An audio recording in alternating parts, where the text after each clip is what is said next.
안녕하세요. 현직 공인중개사 우리들 아파트입니다. 임대차법 이후 반전세나 월세가 급격하게 증가하고 있습니다. 전세가 사라지고 있다는 전망도 우세합니다. 하지만 청년 세대일수록 월세보다는 전세를 찾아야 합니다. 정부 지원도 최대한 받아야 합니다. 그럼 시작하기 전에 구독, 좋아요 눌러주세요. 전세가 사라진다는 우울한 뉴스가 계속 이어지고 있습니다.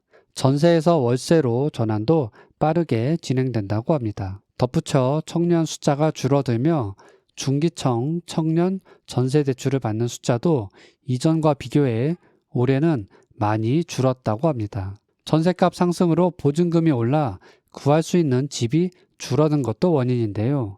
이런 청년 정책은 혜택 대상을 넓히기 위해 보증금 한도를 조금 더 늘려주면 좋겠습니다. 일부에서는 돈을 투자하기 위해서 월세를 살라고 하지만 개인적으로 전세의 장점도 많다고 생각합니다. 특히 청년 세대들의 경우 정부 지원을 최대한 받아 전세를 살 경우 월세와 비교해 주거 비용을 3배 이상 줄일 수 있습니다.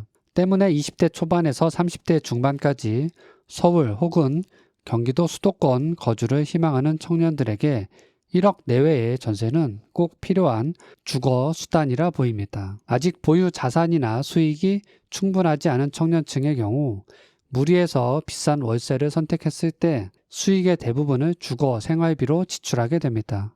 청약을 통해 내 집을 마련하려 해도 최소한의 계약금이나 중도금이 필요한데 주거 생활비 지출 비중이 많을 경우 목돈 마련이 힘들어집니다. 특히 젊음을 즐기기 위해 쓰는 비용도 결코 적지 않은 시기이기 때문에 주거 비용까지 커지게 되면 내 집 마련의 시기는 더 늦어질 수밖에 없습니다. 다행히 오피스텔이나 빌라 가운데 보증금 1억 내외의 집들은 중소기업 청년 전세대출을 통해 1억까지 연 1.2% 이자로 전세대출을 받아 쓸 수 있습니다.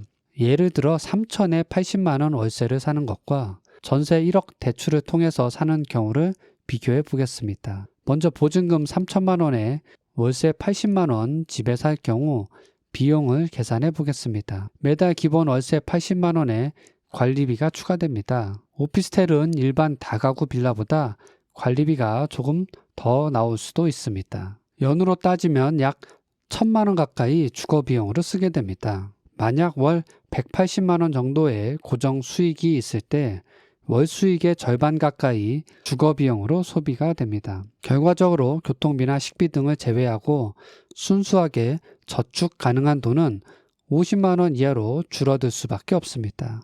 저축을 해본 분들이라면 알겠지만 말로는 쉬워도 1,000만 원 모으기도 생각보다 쉽지 않습니다. 월 50만 원씩 1년을 모아도 600만 원이고 2년을 전부 모아야 1,200만 원이 됩니다. 전세 보증금 1억을 청년 대출을 받아 살 수 있는 경우는 어떻게 될까요? 일단 대출이자 비용이 월 10만 원이 나갑니다. 그리고 관리비가 추가될 수 있습니다. 앞의 경우에서처럼 월 180만 원의 고정 수익이 있을 경우 전세를 살면서는 주거 비용을 빼고도 150만 원 가까이 남게 됩니다. 이 중 100만 원을 매달 저축한다고 했을 때 1년에 1,200만 원, 2년이면 2,400만 원까지 저축이 가능합니다. 앞서 월세를 살 경우와 비교해 목돈을 모으는 시간이 절반 이상으로 줄어든 것을 쉽게 알 수 있습니다. 버팀목 대출이나 중기청 청년 대출을 받아 전세를 살아야 하는 이유를 따로 더 설명할 필요가 없어 보이네요.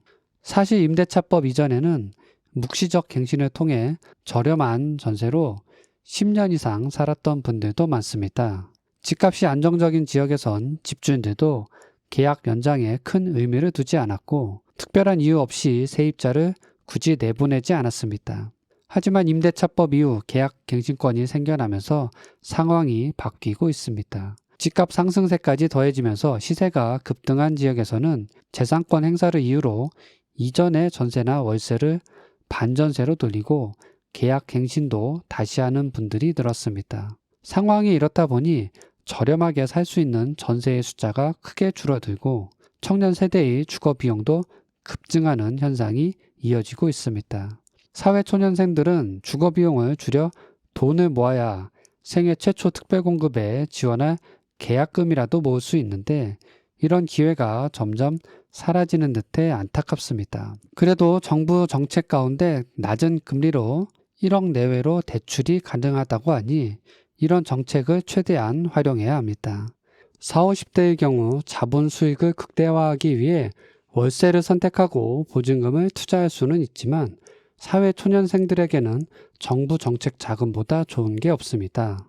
1억 원을 1.2%대 금리로 빌릴 수 있는 기회를 귀찮다고 그냥 지나치지 말고 은행이나 해당 기관에 적극적으로 물어봐 신청해야 합니다. 필요 서류들이 있어 약간의 발품을 팔아야 하지만 이는 몇 년 후 내 집을 마련하기 위해 필요한 노력의 첫 발걸음이라 생각해야 합니다. 생애 최초 청약 후 운 좋게 당첨이 된다면 계약금 10%와 중도금이 필요한데 최소 5천만 원 정도는 있어야 자금 활용이 넉넉해질 수 있습니다.